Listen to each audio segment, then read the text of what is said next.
ओम शांति। आज के बाबा के 6 तारीख के महावाक्य हैं। बाबा ने हम बच्चों को बताया कि बच्चे, ये जो वर्तमान समय चल रहा है, इस समय के अनुसार हम बच्चों की बुद्धि में ज्ञान की धारणा होना बहुत ज़्यादा आवश्यक है। क्योंकि ऐसे समय पर अगर हम ज्ञान की बातों को याद नहीं रखेंगे तो हमें हर छोटी छोटी बात भी बड़ी लगेगी, हर परिस्थिति से हम घबराएंगे, छोटी छोटी समस्याओं में हम हिम्मत हारने लगेंगे। इसलिए बाबा हम बच्चों को कहते हैं कि बच्चे, ज्ञान की पॉइंट्स को समय समय पर यूज़ ज़रूर करो। क्योंकि जब भी हमारे जीवन में कोई समस्या आती है, अगर हम उस समस्या को देखकर घबरा जाते हैं, नेगेटिव हो जाते हैं, तो वो समस्या हमें और बड़ी लगने लगती है और वो परिस्थिति हमारे ऊपर हावी होने लगती है। इसलिए बाबा हम बच्चों को कहते हैं कि बच्चे, हर समय ज्ञान की पॉइंट्स तुम्हारी बुद्धि में टपकती रहनी चाहिए। क्योंकि हम दूसरों को भी ज्ञान तभी समझा पाएंगे जब हमारे स्वयं के अंदर ज्ञान की धारणा होगी। माना हम खुद अगर बाबा की बातों को हर समय याद करते रहेंगे। क्योंकि इस समय पर मनुष्य के मन के अंदर इतने ज़्यादा नेगेटिव विचार आने लगे हैं कि मनुष्य हर बात को नेगेटिव तरीके से सोचने लगे हैं। अब उनको अगर ज्ञान की बातें भी समझाई जाती हैं तो वो ज्ञान की बातें भी जल्दी से उनकी बुद्धि में नहीं बैठती। क्योंकि बहुत ज़्यादा व्यर्थ की बातें, दुनिया की बातें और भक्ति की बहुत सारी कहानियाँ मनुष्यों की बुद्धि में बैठी हुई हैं। इसलिए बाबा कहते हैं बच्चे, दूसरों को ज्ञान देना भी बहुत बड़ी कला है। क्योंकि युक्ति से हमें किसको कैसे समझाना चाहिए। जैसे कि दुनिया में कहावत भी कहते हैं कि सांप भी मरे और लाठी भी ना टूटे।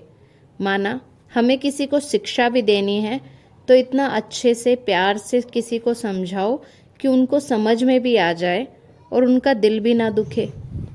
तो आज बाबा ने हम बच्चों को यही बताया कि बच्चे, इस समय पर खुद भी हमें ज्ञान युक्त बनना है और दूसरों को भी ज्ञान की बातें समझानी है। तभी वो बच्चे बाबा से कनेक्ट हो सकते हैं और सतयुग में जाने का रास्ता उनको मिल सकता है। सच्ची शांति का अनुभव तभी कर सकते हैं। तो सुनते हैं हम बाबा के मधुर महावाक्य।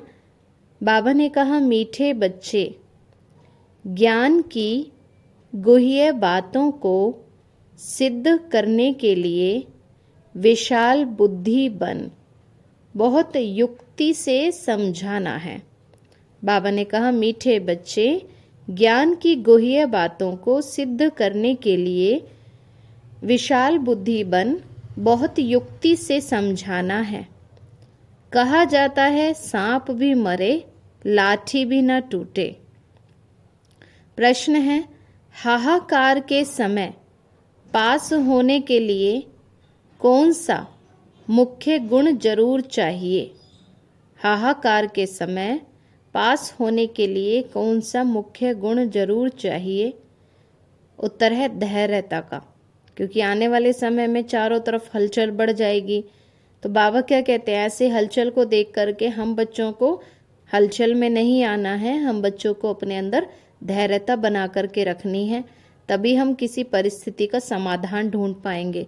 अगर हम अपने मन में घबराहट ले आएंगे तो हम कोई भी सीन को पार नहीं कर सकते, कोई परिस्थिति को पार नहीं कर सकते। इसलिए हमें क्या रखना है, पेशेंस रख करके हर बात को पार करते जाना है। लड़ाई के समय ही तुम्हारी प्रत्यक्षता होगी। बाबा ने कहा, जब चारों तरफ हलचल होगी तो हम बच्चों को क्या करना है, पेशेंस रख करके, अपने मन को शांत रख करके सबको शांति का दान देना है। तो बाबा कहते, तुम बच्चे ही क्या कहलाएंगे उस समय, शांति के फरिश्ते। तो बाबा कहते हैं, बच्चे, लड़ाई के समय ही तुम्हारी प्रत्यक्षता होगी। जो मजबूत होंगे वही पास हो सकेंगे। घबराने वाले नापास हो जाते हैं। अंत में तुम बच्चों का प्रभाव निकलेगा। तब कहेंगे, अहो प्रभु तेरी लीला। लास्ट में जब मनुष्यों को पता चलेगा कि देखो भगवान आए और भगवान अपना कार्य करके जा भी रहे हैं और हम बच्चे तो माया की नींद में ही सोए रहे, तब लास्ट में कहेंगे, अहो प्रभु तेरी लीला। सब जानेंगे कि गुप्त वेश में प्रभु आया है ना। लास्ट में पहचानेंगे, लेकिन तब तो पुरुषार्थ करने का समय नहीं रह जाएगा। इसलिए बाबा क्या कहते बच्चे, अभी खुद भी जगना है और दूसरों को भी जगाना है। फिर एक और प्रश्न है आज की मुरली में। प्रश्न है, सबसे बड़ा सौभाग्य कौन सा है? उत्तर है, स्वर्ग में आना भी सबसे बड़ा सौभाग्य है। बाबा कहते इतनी करोड़ों आत्माएं, उनमें से सिलेक्टेड सोल्स ही आएंगी सतयुग में, तो हम बच्चे बहुत भाग्यशाली हैं कि भगवान ने हमें सिलेक्ट कर लिया है सतयुग के लिए। तो बाबा ने कहा बच्चे, स्वर्ग में आना भी सबसे बड़ा सौभाग्य है। स्वर्ग के सुख तुम बच्चे ही देखते हो। वहाँ आदि मध्य अंत दुख नहीं होता। कहाँ? सतयुग में। ये बातें मनुष्यों की बुद्धि में मुश्किल ही बैठती हैं।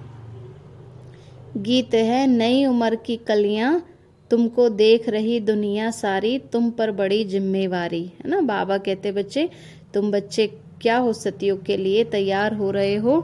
तो बाबा हम बच्चों का सैपलिंग लगा रहे हैं सतयुग के लिए। तो बाबा कहते हैं हम बच्चे विश्व के स्टेज पर हैं और सब मनुष्य आत्माएं हमसे इंस्पिरेशन लेते हैं। तो हमें अपने एक एक कर्म के ऊपर बहुत अटेंशन रखना है। ओम शांति। भगवानुवाच। आगे श्री कृष्ण भगवानुवाच कहते थे। पहले जब तक ज्ञान नहीं था तो मनुष्य क्या समझते थे? श्री कृष्ण को ही भगवान समझते थे।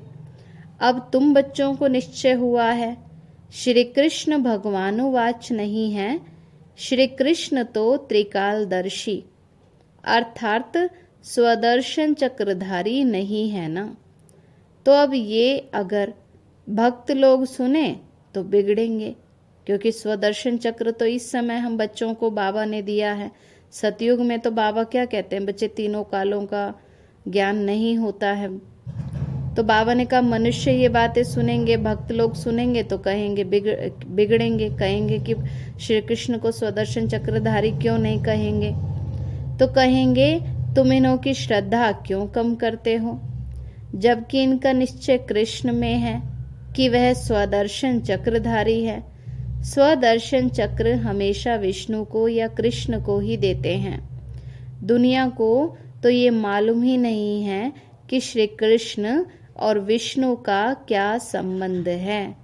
ना जानने के कारण सिर्फ विष्णु को व कृष्ण को स्वदर्शन चक्रधारी कह देते हैं।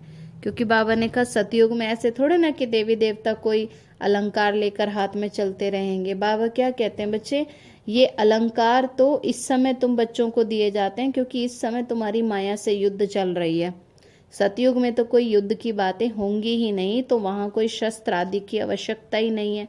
और बाबा क्या कहते हैं बच्चे, स्वदर्शन चक्र कोई शस्त्र भी नहीं है, ये तो क्या है, अपना स्वयं का दर्शन हमें करना है, अपने जन्मों को याद करना है, अपने स्वरूपों को हमें याद करना है, तभी व्यर्थ की बातें हमारी बुद्धि से खत्म होंगी। जितना हम स्वदर्शन चक्र चलाएंगे, ज्ञान की बातें बुद्धि में चलाएंगे, तो व्यर्थ की बातें कट ऑफ होती जाएंगी। स्वदर्शन चक्र के अर्थ का भी किसी को पता ही नहीं है, सिर्फ उन्होंने चक्र दे दिया है मारने के लिए, है ना। भक्ति मार्ग में तो ऐसे कहानी में दिखा दिया है, तो उसे एक हिंसक हथियार बना दिया है। बाबा कहते हैं उन्होंने चक्र का अर्थ क्या समझ लिया, एक हिंसक हथियार। लेकिन बाबा क्या कहते हैं, ये तो तुम बच्चों की शक्ति है कि तुम्हें स्वदर्शन तुम करते हो तो परदर्शन ऑटोमेटिक खत्म होता चला जाता है। वास्तव में उनके पास तो ना हिंसक चक्र है और ना अहिंसक। देवी देवताएं कोई ऐसे चक्र लेकर के थोड़े ना घूमते हैं कि कोई को मार दे। बाबा क्या कहते हैं बच्चे, तुम्हें इंसान को थोड़ी खत्म करना है, इंसान की बुराई को खत्म करना है। तो देवी देवताओं के पास तो ऐसा कोई चक्र नहीं होता। ज्ञान भी राधे कृष्ण या विष्णु के पास नहीं है। कौन सा ज्ञान? ये सृष्टि चक्र के फिरने का ज्ञान। बाबा कहते सतयुग में तो ये ज्ञान क्या हो जाता, प्रायलोप हो जाता।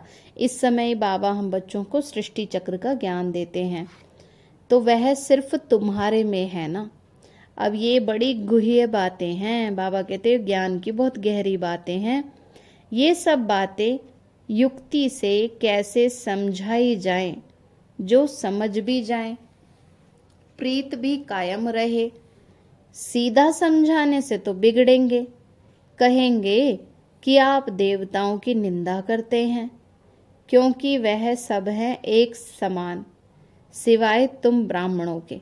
क्योंकि जो मनुष्य हैं उनकी बातें, उनको तो बुद्धि में भक्ति की बातें इतनी बैठी हुई है ना, तो वो एकदम से ज्ञान की बातें समझ ही नहीं सकते हैं। तुम कितनी छोटी छोटी बच्चियां हो।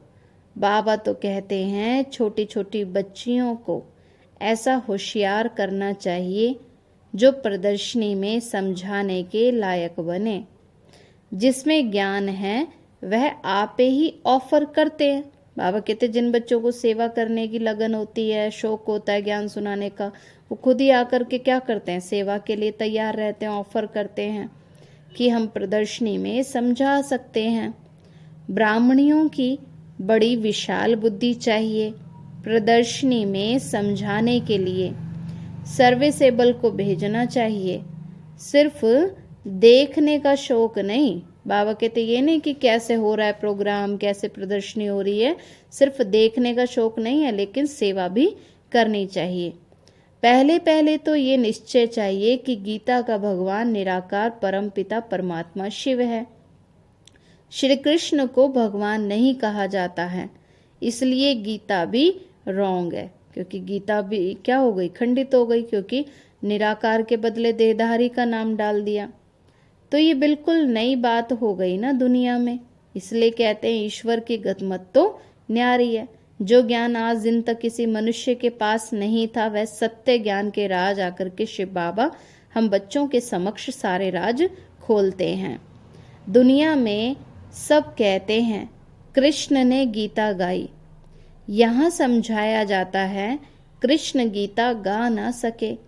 जो मोर मुकुटधारी है, डबल सिरताज व सिंगल ताज, सूर्यवंशी चंद्रवंशी व वैश्य शूद्रवंशी, कोई भी गीता की नॉलेज को नहीं जानते। बाबा कहते चाहे डबल सिरताज हैं, चाहे सिंगल ताजधारी हैं, सूर्यवंशी चंद्रवंशी वैश्य शूद्रवंशी, कोई भी गीता की नॉलेज को नहीं जानते। क्योंकि गीता ज्ञान तो इस समय प्रैक्टिकल में हम बच्चों को मिल रहा है, जबकि प्रैक्टिकल में हम बच्चे इस समय माया से युद्ध करते हैं। तो ज्ञान के आधार से इस माया से युद्ध में वही बच्चे विजयी बनते हैं जिनकी बुद्धि ज्ञान युक्त और योग युक्त होती है। तो वह नॉलेज भगवान ने ही सुनाए भारत को स्वर्ग बनाया था। कल पहले भी बाबा ने ये नॉलेज हम बच्चों को दी थी और अब भी देते हैं। तो दुनिया में सच्चा गीता का ज्ञान आए कहाँ से? ये सब तो भक्ति की लाइन में आ जाते हैं। बाबा कहते हैं जितने भी भक्ति मार्ग में शास्त्र आदि बनाए हैं ना, तो सब भक्ति की लाइन में आ जाते हैं। वेद शास्त्र आदि पढ़ते पढ़ते भी नतीजा क्या हुआ, गिरते ही आए हैं, कलाएं कमती होती ही गई हैं। भल कितनी भी घोर तपस्या करे, क्योंकि आजकल शास्त्रों में भी तो देखो मनुष्यों ने क्या क्या कहानियां अपनी तरफ से मिलावट करके लिख दी हैं, तो उसका भी कई मनुष्य रॉन्ग मीनिंग निकालते हैं। तो एक तरफ तो तपस्या करते रहते हैं, दूसरी तरफ गलतियां भी करते रहते हैं, तो नीचे ही गिरते आए। तो चाहे कितनी भी घोर तपस्या करें, सिर काट कर रखें, कुछ भी फायदा हो ना सके। जब तक बाबा कहते मन शुद्ध नहीं है, पूरी पवित्रता मनुष्य के विचारों में नहीं आई है, सच्चे दिल से ईश्वर को याद नहीं करते, तो कुछ भी फायदा हो ना सके। हर एक मनुष्य मात्र को तमो प्रधान जरूर बनना है, क्योंकि जितना देह अभिमान में फंसते जा रहे हैं उतना ही क्या बनते जा रहे हैं, दिन पे दिन नीचे गिरते जा रहे हैं, तमो प्रधान बनते जा रहे हैं। उसमें भी खास भारतवासी देवी देवता धर्म वाले ही सबसे नीचे गिरे हुए हैं। पहले सबसे सतो प्रधान थे, अब तमो प्रधान बन गए हैं। जो बिल्कुल ऊंच पैराडाइज के मालिक थे, वह अब नर्क के मालिक बन गए हैं। तुम बच्चों की बुद्धि में यह रहना चाहिए कि शरीर पुरानी जूती है जिससे हम पढ़ रहे हैं। बाबा कहते ना बच्चे देह अभिमान बिल्कुल भी ना हो। देवी देवता धर्म वालों की तो सबसे पुरानी जूती है, क्योंकि देवी देवता धर्म वालों के तो सबसे ज्यादा जन्म होते हैं, तो उस अनुसार शरीर भी पुराना मिलता है। भारत ही शिवालय था, देवताओं का राज्य था, हीरे जवाहरातों के महल थे। बाबा कहते सतयुग में तो क्या होती है, बच्चों को कंचन काया मिलती है, तो उस समय तो भारत शिवालय था, हीरे जवाहरातों के महल थे, और अब तो वैशाल्य में असुर विकारियों का राज्य है ना। ड्रामानुसार फिर इनको वैशाल्य से शिवालय बनना ही है। बाप समझाते हैं सबसे जास्ती भारतवासी ही गिरे हैं, क्योंकि गिरते गिरते बिल्कुल ही कलयुग के लास्ट में इस समय सब पहुंच गए हैं। बाबा कहते इसलिए सबसे ज़्यादा हिसाब किताब भी जो देवी देवता धर्म की आत्माएं उनके साथ बन जाता है। तो कहते हैं जैसा सोना वैसा जेवर, ऐसे जितनी ज़्यादा आत्मा के जन्म होते हैं वैसे उस अनुसार शरीर भी उसी हिसाब से मिलता है। तो आधा कल्प तुम ही विषय विकारी थे, अजामिल जैसी पाप आत्मा भी भारत में ही थे। सबसे बड़ा पाप है विकार में जाना। देवताएं जो संपूर्ण निर्विकारी थे वह अब विकारी बने हैं, गोरे से सांवरे बने हैं, सबसे ऊंच ही सबसे नीच बने हैं। बाप कहते हैं जब संपूर्ण तमो प्रधान बन जाते हैं तब उन्हों को मैं आकर संपूर्ण सतो प्रधान बनाता हूँ। अभी तो कोई को संपूर्ण निर्विकारी कह ना सके। बाबा कहते इस समय तो हर एक मनुष्य में कोई ना कोई विकार जरूर है, तो संपूर्ण निर्विकारी तो कोई अपने को कह नहीं सकते। बहुत फर्क है। बाबा ने कहा सतयुग के कंपैरेटिवली अगर देखें मनुष्य की आज की अवस्था कैसी हो गई है ना, तो कितना फर्क है। भल करके ये जन्म कुछ अच्छा है, आगे का जन्म तो अजामिल जैसा होना चाहिए। बाबा कहते हैं क्योंकि संगम युग पर तो हम बच्चों को ज्ञान मिलता है, तो ज्ञान से बच्चे समझदार बनते जाते हैं।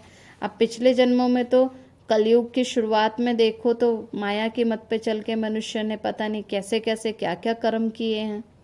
बाप कहते हैं मैं पतित दुनिया और पतित शरीर में ही प्रवेश करता हूँ, जो पूरे 84 जन्म भोग तमो प्रधान बने हैं। भले इस समय अच्छे घर में जन्म है, क्योंकि फिर भी बाबा का रथ बनना है।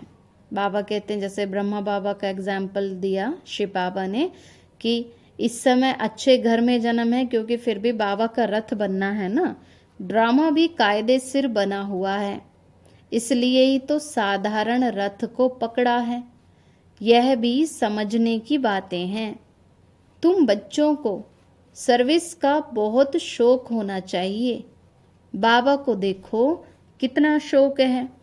बाप तो पतित पावन है, सर्व का अविनाशी सर्जन है। तुमको कैसे अच्छी दवाई देते हैं। कहते हैं मुझे याद करने से तुम कभी रोगी नहीं बनेंगे। जितना शिव बाबा को याद करते रहेंगे उतना आत्मा के ऊपर से पापों का बोझ उतरता जाएगा।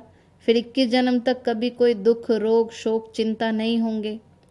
तो तुम कोई दवा नॉर्मल, बाबा कहते हैं तुमको कोई दवा दरमल नहीं करनी पड़ेगी। माना सतयुग में कोई दवा आदि खाने की आवश्यकता ही नहीं होती। आज से अगर देखो 30-40 साल पहले भी देखें तो लोग इतनी दवाइयाँ थोड़े ना खाते थे, पता भी नहीं होता था बीमारियाँ क्या चीज़ है। तो ये श्रीमत है, ना कि कोई गुरु का मंत्र आदि है। बाप कहते हैं मुझे याद करने से तुम्हारे विकर्म विनाश होंगे, फिर माया का विघ्न नहीं आएगा। जितना आत्मा में ज्ञान आता रहेगा, शक्ति आती रहेगी, योग करते रहेंगे तो आत्मा पावरफुल हो जाएगी, फिर माया का विघ्न नहीं आएगा, तुम महावीर कहलाएंगे। स्कूल में रिजल्ट पिछाड़ी को ही तो निकलती है ना, यह भी अंत में मालूम पड़ेगा। जब लड़ाई शुरू होती है तब तुम्हारी भी प्रत्यक्षता होती है। देखेंगे कि तुम कितने निडर और निर्भय बने हो। बाबा कहते हैं हलचल के समय पर ही तो देखा जाएगा ना कि जो ज्ञान युक्त बच्चे हैं, बाबा के बच्चे हैं, वो कितने निडर और निर्भय बने हैं। बाप भी तो निर्भय है ना। कितना भी हाहाकार मच जाए, धैर्यता से समझाना है कि हमें तो जाना ही है। चलो तो हम चलें अपनी मंजिल माउंट आबू, बाबा के पास। घबराना नहीं है ना, घबराने में भी नापास हो जाते हैं। इतना मजबूत बनना है। बाबा कहते चाहे कितनी भी हलचल हो, लेकिन हमें बाबा की याद में रह के हर बात को पार करना है, घबराना नहीं है, पेशेंस रखनी है अपने अंदर, मजबूत बन के आगे बढ़ते रहना है। पहले पहले आफतें आएंगी फैमन की, बाहर से अनाज भी नहीं आ सकेगा, मारा मारी हो जाएगी, तो उस समय कितना निडर बनना है।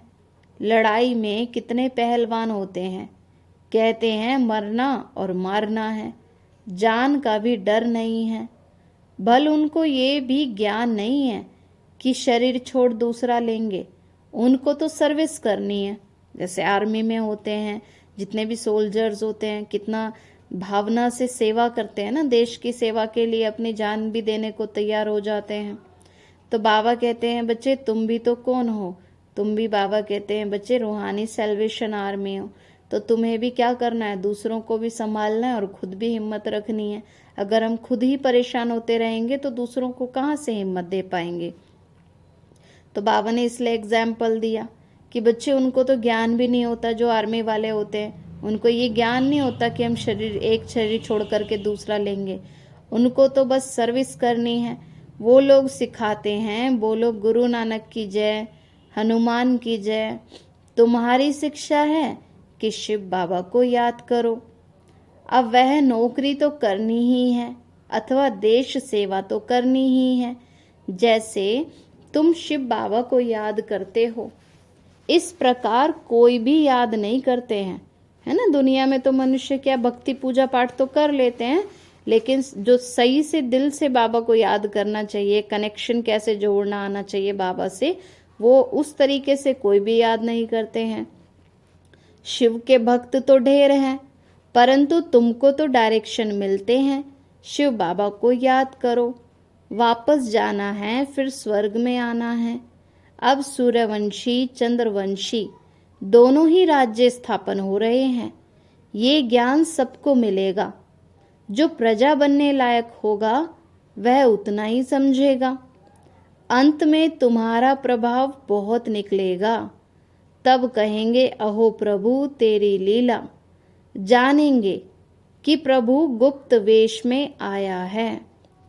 कोई कहे परमात्मा का व आत्मा का साक्षात्कार हो, परंतु साक्षात्कार से कोई फायदा नहीं है।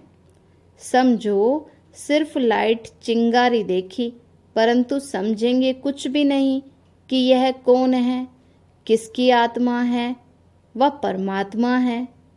देवताओं के साक्षात्कार में फिर भी कुछ भपका होता है, खुशी होती है। यहाँ तो यह भी नहीं जानते कि परमात्मा का रूप क्या है ना। दुनिया में मनुष्यों को तो ये भी नहीं पता कि परमात्मा का रूप ज्योति स्वरूप है। अब ज्योति का तो चाहे साक्षात्कार भी हो जाए तो भी उनको क्लैरिफिकेशन नहीं होगा, समझ में नहीं आएगा कि हमने क्या देखा, आत्मा का रूप देखा या परमात्मा का रूप देखा। तो बाबा ने कहा बच्चे, तो जितनी पिछाड़ी होती जाएगी तो बाबा बुद्धि का ताला खोलता जाएगा। स्वर्ग में आना ये भी तो सौभाग्य है।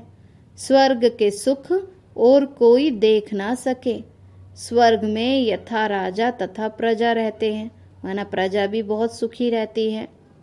अब न्यू दिल्ली नाम रखा है, परंतु न्यू भारत कब था? यह तो पुराना भारत है। नए भारत में तो सिर्फ देवी देवता धर्म था। बाबा ने कहा नया भारत तो कब था? सतयुग के समय पर था। उस समय देवी देवता धर्म था, बिल्कुल थोड़े थे। अब तो बहुत हैं। कितना रात दिन का फर्क है। अखबार में भी समझा सकते हैं। तुम न्यू दिल्ली न्यू भारत कहते हो, परंतु नव भारत न्यू दिल्ली तो नई दुनिया में ही होगी, वह तो पैराडाइज होगा। सो तुम कैसे बना सकते हो? यहाँ तो अनेक धर्म हैं, वहाँ तो एक ही धर्म है। तो ये सारी समझने की बातें हैं। हम सब मूल वतन से आए हैं। हम सब आत्माएं ज्योति बिंदु स्टार मिसल हैं। जैसे स्टार आकाश में खड़े हैं, कोई गिरते भी नहीं हैं, तो ऐसे हम आत्माएं ब्रह्मांड में रहती हैं। तो बच्चों को अब मालूम पड़ा है कि निर्वाण धाम में आत्मा बोल ना सके क्योंकि शरीर नहीं है। शांति धाम में कोई बोल कर थोड़े ना बातें होती हैं। बाबा कहते हैं वहाँ तो हमारी निर्संकल्प स्थिति होती है, क्योंकि वहाँ शरीर ही नहीं है, वाणी से परे का धाम है। तो तुम कह सकते हो हम आत्माएं परम धाम की रहने वाली हैं। यह नई बात है। शास्त्रों में तो लिख दिया है कि आत्मा बुदबुदा है, सागर में समा जाती है। तो तुम तो अब जानते हो ना, पतित पावन बाप सबको लेने के लिए आया है। 5000 वर्ष के बाद ही भारत स्वर्ग बनता है। ये ज्ञान किसी की भी बुद्धि में नहीं है, बाप ही आकर समझाते हैं। हम ही राज्य लेते हैं, हम ही राज्य गवाते हैं। इनकी नो एंड। बाबा क्या कहते हैं बच्चे, चक्र है जो चलता रहता है, इसका कोई अंत और शुरुआत नहीं होती। ड्रामा से कोई छूट भी नहीं सकता, क्योंकि कर्म आत्मा ने किए हैं तो फल भी आत्मा को भोगना ही होता है। तो कितनी सहज बातें हैं, परंतु किसी की बुद्धि में ठहरती नहीं है। अभी आत्मा को अपने 84 जन्मों के चक्र का मालूम पड़ा है, जिससे चक्रवर्ती महाराजा महारानी बनते हैं। यह सब खत्म होने वाला है। बाबा कहते आज जो हम दुनिया में देखते हैं तो सब क्या है, विनाश होने वाला है। माया का भपका है, जिसे मनुष्य मेरा मेरा करते रहते हैं, ये सब खत्म हो जाएगा। विनाश तो सामने ही खड़ा है, फिर क्यों लोभ जास्ती करें। आजकल मनुष्य छोटी छोटी चीज़ों के लिए लड़ते रहते हैं। बाबा कहते बच्चे क्या मेरा मेरा करना, क्यों जास्ती लोभ रखना। तो क्यों लोभ जास्ती करें धन इकट्ठा करने का। सर्विसेबल बच्चा है तो उनकी यज्ञ से पालना होती है। सर्विस नहीं करते तो ऊंचा पद भी नहीं मिलेगा। बाबा से पूछ सकते हो, हम इतनी सर्विस करते हैं जो ऊंचा पद पाएं। बाबा कह देते हैं, आसार तो ऐसे दिखाई देते हैं जो तुम प्रजा में चले जाएंगे, है ना। बाबा बच्चों को फिर बता भी देते हैं बच्चों की अवस्था के अनुसार कि बच्चे अगर इतना ढीला पुरुषार्थ किया तो प्रजा में चले जाएंगे। यहाँ ही मालूम पड़ जाता है बच्चों की अवस्था को देख करके। छोटे छोटे बच्चों को भी सिखला करके इतना होशियार बनाना चाहिए जो प्रदर्शनी में सर्विस करके शो करें, बाप का नाम बाला करें। अच्छा मीठे मीठे सिकी लदे बच्चों प्रति माता पिता बाप दादा का याद प्यार और गुड मॉर्निंग। रूहानी बाप की रूहानी बच्चों को नमस्ते। रूहानी हम बच्चों की रूहानी माता पिता बाप दादा को नमस्ते नमस्ते नमस्ते। बाबा नमस्ते। सदा रहें हंसते और हंसाते और बन जाएं फरिश्ते। शुक्रिया बाबा, शुक्रिया बाबा, शुक्रिया बाबा। फिर धारणा के लिए मुख्य सार है, बाप समान निर्भय और निडर बनना है। धैर्यता से काम लेना है। बाबा कहते कितनी भी बड़ी कोई बात हो, कोई परिस्थिति हो, घबराना नहीं है, धैर्यता से काम लेना है, घबराना नहीं है। बाबा कहते तुम तो वीर बच्चे, महावीर बच्चे हो, देवी देवता बनने वाले हो, तुम्हें दूसरों को संभालना है, दूसरों को हिम्मत देनी है, स्वयं घबराना नहीं है। सेकंड पॉइंट है, विनाश सामने है, इसलिए जास्ती धन इकट्ठा करने का लोभ नहीं करना है। ऊंच पद के लिए ईश्वरीय सेवा कर कमाई जमा करनी है। वरदान बाबा ने दिया, सर्व खजाने जमा कर रूहानी फकुर अर्थात नशे में खुशी में रहने वाले बेफिक्र बादशाह बहो। बाप दादा द्वारा सब बच्चों को अखुट खजाने मिले हैं। अखुट माना जो कभी खत्म नहीं होते। बाबा हम बच्चों को इतने खजाने देते हैं, इतना ज्ञान, इतने वरदान, इतनी शक्तियाँ, इतने गुण, इतनी शांति जो हमें कहीं बाहर से नहीं मिल सकती, जो बाबा से मिल सकता है। कहीं दुनिया में, सारी दुनिया में कहीं चले जाएंगे, कहीं भी नहीं मिल सकता जो भगवान से हमें इस समय प्राप्ति हो रही है अनेक जन्मों के लिए। तो जिसने अपने पास जितने खजाने जमा किए हैं उतना उनकी चलन और चेहरे में वो रूहानी नशा दिखाई देता है। बाबा कहते जिन बच्चों के अंदर ज्ञान की धारणा होगी, जिन बच्चों के अंदर गुणों की धारणा होगी, शक्तियों की धारणा होगी, वो उनके चेहरे और चलन से, उनकी अवस्था से दिखाई देता है।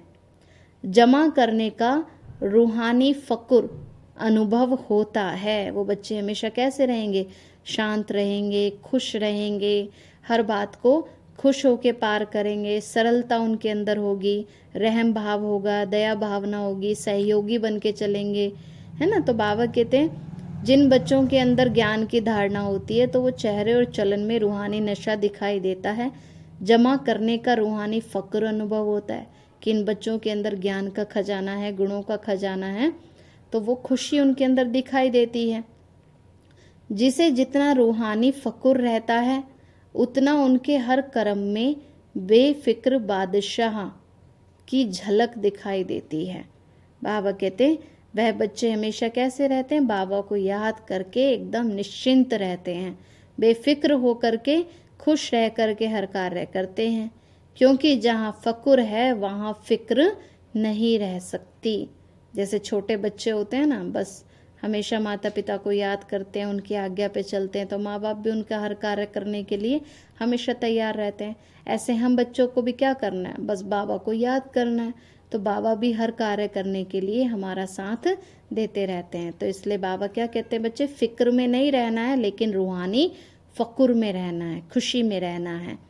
जो ऐसे बेफिक्र बादशाह हैं वह सदा ही प्रसन्न चित्त हैं। स्लोगन बाबा ने दिया, ज्ञानी तो आत्मा वह है जो ज्ञान के डांस के साथ संस्कार मिलन की डांस जानता है। ज्ञानी तो आत्मा वह है जो ज्ञान डांस के साथ संस्कार मिलन की डांस जानता है। इसलिए बाबा क्या कहते हैं, बच्चे मन मन में ज्ञान का डांस भी चलता रहे, माना ज्ञान की पॉइंट्स भी हमारे मन में चलती रहे, और सबके साथ हमें एडजस्ट होके भी चलना है, मिलनसार बन करके एक दूसरे के संस्कारों के साथ एडजस्ट करके चलते रहना है, पुरुषार्थ करते रहना है, बाबा को याद करते रहना है। अच्छा, ओम शांति।